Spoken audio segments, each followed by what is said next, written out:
اور یقین ہے قرآن کے بارے میں کہ وہ لا ریب ہے، اس میں کوئی شک و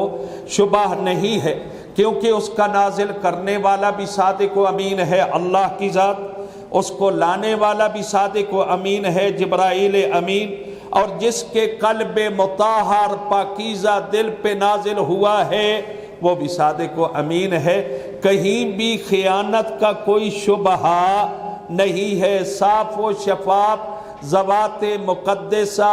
امناء اللہ آگے بھی جو ہے انہوں نے ہم تک پہنچا دیا ہے جیسے قرآن نازل ہوا ہے، اور یہی اہل بیت علیہ السلام کے ماننے والوں کا عقیدہ ہے کہ جو اللہ نے قرآن نازل کیا تھا وہی موجود ہے، اور جب کلام اللہ ہے تو پھر اس کی کسی زیر زبر کو تو ہم نہیں ٹھکرا سکتے، تو لہٰذا اسی قرآن نے ہمیں کہا ہے کہ اعمال کی جزا و سزا موجود ہے